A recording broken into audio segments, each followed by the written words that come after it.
Hi there, folks. It's Jonathan Denwood here from WP-Tonic, and in this video, I'm going to be talking about how AI is affecting the making of courses and running a membership website at the end of 2025 and what we can look forward to in 2026. We help a load of people at WP-Tonic to start their membership journey and be successful.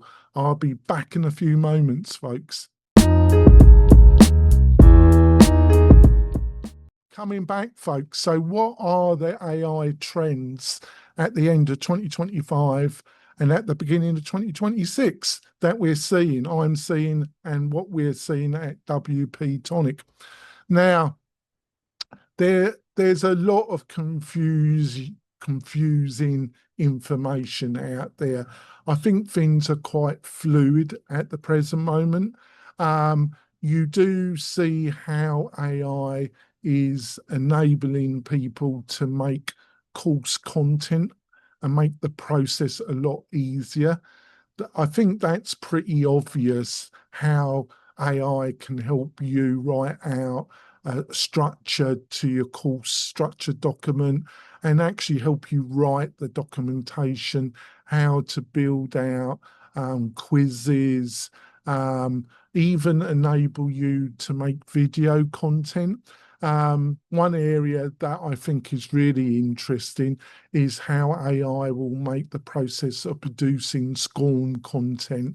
This is inbuilt animation where you have the whole course in a wrapper and it's called SCORM, and there's other types of technology that produce similar content.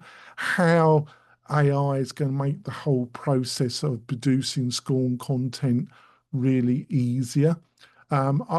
You're seeing that in some of the pro level authoring tools. I wouldn't say it's fully there yet, but you can definitely see where we're going there. Now, another area that really interests me is AI agents. Now, this is really being pushed hard on YouTube and in the internet. There's a lot of disinformation there. It's basically using API systems from other platforms. Let's say that you trying to find a good example here. Let's say you had HubSpot, and HubSpot's got a really good API system, and you wanted to talk to Kajabi. Now, both platforms do offer API integration, but let's say you wanted half a dozen API systems to communicate with one another, and you wanted an agent that could see the end result, and by the end result can determine content or outreach to your students.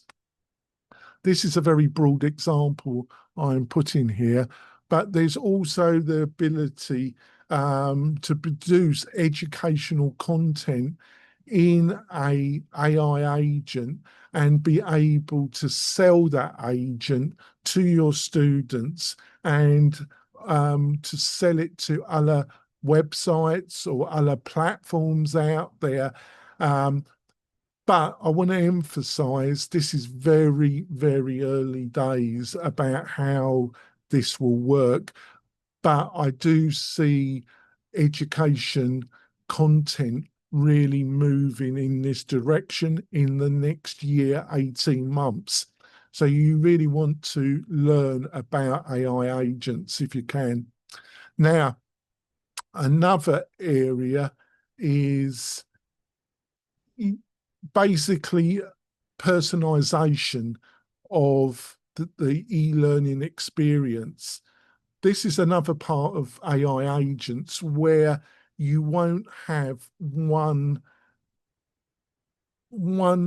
I'm struggling for the right word here, but one pathway for all students. It will be more customizable to the students' requirements.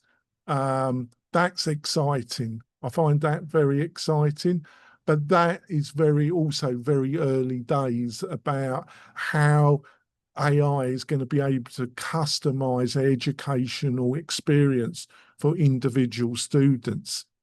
Another factor, which is totally outside of AI, but will mean your course will be more effective and won't be destroyed by AI content, is community, by having community sessions, having mastermind groups, having something like Fluent Community or Buddy Boss as part of your membership website, and really emphasizing the community elements.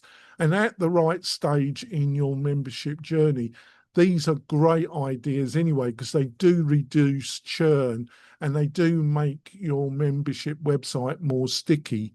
So they're beneficial anyway. But in the world of AI, I think these elements are going to become even more important.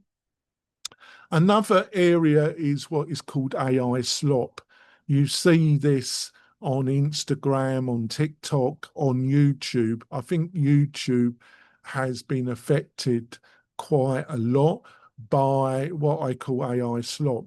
It's normally in the short side of it, but you do also see it in the medium to long content where some of it's quite good, but a lot of it is produced very quickly. It's copy of other creator that have got bigger channels, and they're trying to suck some of the channel membership and views. It's kind of like parasite SEO, but for YouTube. When it's a balance, I prefer to have somebody in front of the camera that I can recognize. Obviously, that's diminishing. I like to point out it's me here in front of you, but obviously, what we've seen recently from Google and some other AI video platforms, you can duplicate an individual very easily now, and it's very, if you watch the video very carefully, the lip sync and some aspects, especially if it's longer video, it becomes quite clear that it's the person's been duplicated and it's AI driven. But it's getting better and better, folks. But I think if you really want really good content, it really needs to be you that's communicating with your students and your audience. But there are factors one factor where this doesn't apply, and it's really beneficial to have a duplicate of yourself, is when you're talking about different languages. And this is exciting. You can utilize duplicate yourself, and then AI can talk to students in foreign languages. We are experimenting with this at WP-Tonic because it is exciting, folks. Now, I've written an article that goes into this in a lot more detail. You'll find the link in the video description. And if you want to book a free initial consultation with me, you'll find the link in the video description as well. And I'm always open to give some one-to-one advice to you. Also, if you could give us a like, and if you're feeling really generous, subscribe to the channel, because that really does show YouTube that I'm doing something right. I'll see you soon, folks. Bye.